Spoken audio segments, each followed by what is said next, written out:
Now that we have learnt about promises, in this exercise we are going to combine data fetching with XML HTTP request and promises. So here we have to create a function named fetch which will accept one parameter, that is URL, and return a promise. We will use XML HTTP request to make a network request using URL from parameter. When the data is loaded, we'll resolve the promise, and when anything goes wrong, we are going to reject the promise with an error message. And at last, what we are going to do, we are going to use the function that we created here, named fetch, to refactor the application that we have created earlier, that is image search application. So let's go ahead and write the function right here, and we'll copy and paste it in JavaScript file later on. So the first line says create a function named fetch. So we'll go ahead and create a function named fetch which will accept one parameter and return a promise. So when you return a promise, the way you do that is by saying new promise.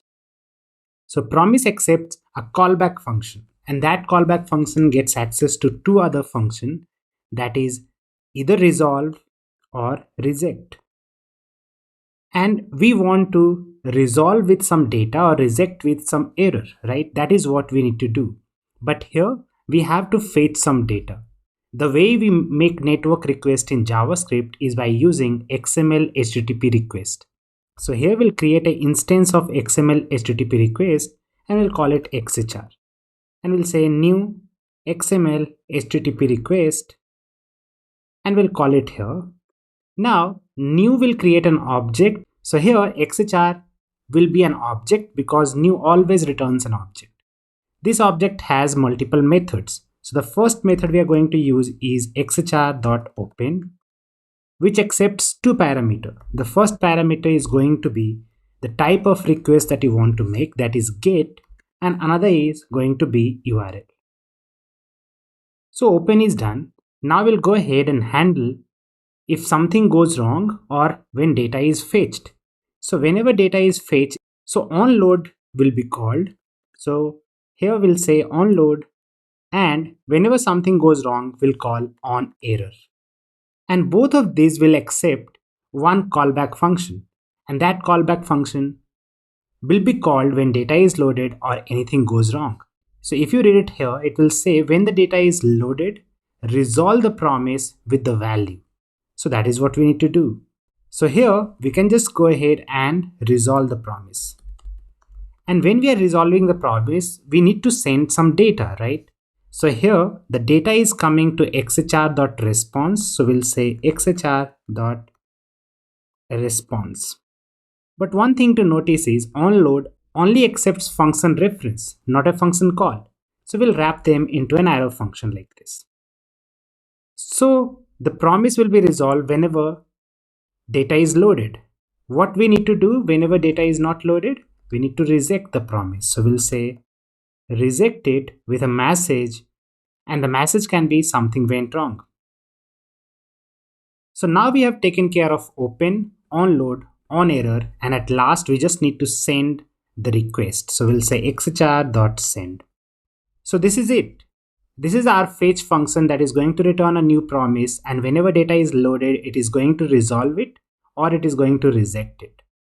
Another thing that we can also do is here we are just sending xhr.response, but it would be better if we can just send our JSON format by saying json.parse, and we'll send the data here. So this looks much better. So I'll copy this function from here and paste it in our JavaScript file here. So I'll paste it at the bottom for now. And now let's see what we have to do for add-on. So here it says that refactor the image search app that you created in previous exercise to use the function fetch. So I have already copied all the code that we needed for image search application in our HTML and JavaScript file. Here we have our fetch file that we wrote right now, and we are going to paste it right here. Now let's see what is the difference between using just XML HTTP request here in this case and in the case of promises. So if you take a look at the fetch where we are not using promises, We are accepting URL and we are also accepting success handler. Can you see that here? But in this case, we are just accepting URL. So let's see how we will refactor our application now. So I'm going to comment it out so later on we can compare it. And where is the first time we are using fetch? So now after doing that, let's go ahead and refactor our previous fetch to our new fetch. So you can see that we are using fetch right here. And earlier our fetch function was accepting two parameters, that is URL and a success handler, as you can see it here. But now in our new fetch, we don't need that. So we are going to delete this. Now, what does fetch returns? So as you can see it here, fetch returns a new promise. And you know that on promise, you can use functions like .then and .catch. So we are just going to say .then. So fetch returns a promise. We are going to say whenever the promise is fulfilled, you are going to give me access to the data that is fulfilled with. So here, the promise is resolved in line number 12. So whenever it will be resolved, .then function will be called, and here we will get access to user information. And what we need to do with that? We need to call the same function that we are calling earlier, that is display images.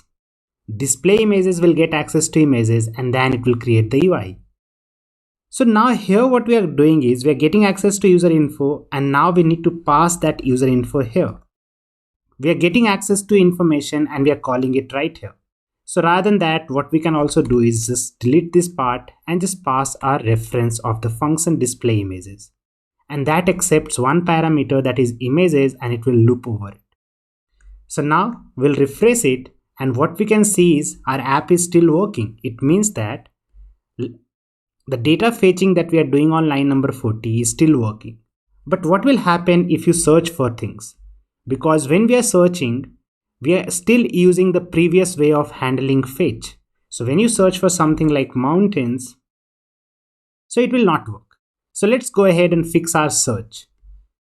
So we know that fetch accepts one parameter, that is URL, and that returns a promise. On that promise, we can just say .then. And here we will get access to the data that is coming from there, and we can call it search result. And from search result, what we are going to do, we are going to get access to results and call display images. So we'll just call it like this here. Now, after refactoring this, what we can do, we can refresh it and search for mountains. Press enter, and here we can see that we are getting all the images of mountains. We can also search for something else like rose. Press enter, and here we'll get all the images of roses. And here we will get all the respective images. So in that way, what we can see here is earlier we were passing a callback function, and that function was getting called by onload in future, and that is what is known as inversion of control.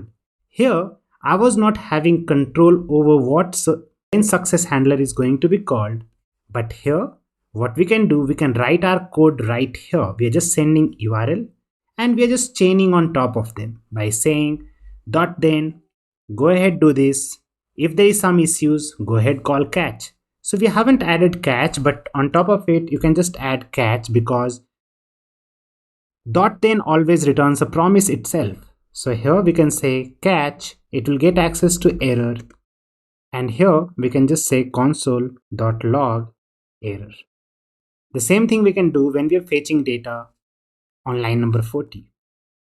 Refresh it. This is working. When you are searching for things like mobile, press enter, and you can see it is working again. So in this way, what we did in this exercise is we created our own function fetch, but the important thing that we did is earlier we were using callback pattern here, and in callback pattern you accept a callback and that will be called in future on certain conditions. But in promises, we don't do that. We return a promise. Promise is a placeholder object, and based on it is resolved or rejected, we can just add a handler like .then or .catch. So in this way, we completed this exercise. Let's take a look at the code here. So this is our fetch function with promises. and this one is a fetch function without promises. So this one is using callback pattern, but this one is using promises. In callback pattern, we pass a callback, but in promises, we just chain on top of data like this. Here we have display images and we have handle search. Again, we are using fetch with promises, and we can just chain one thing after another.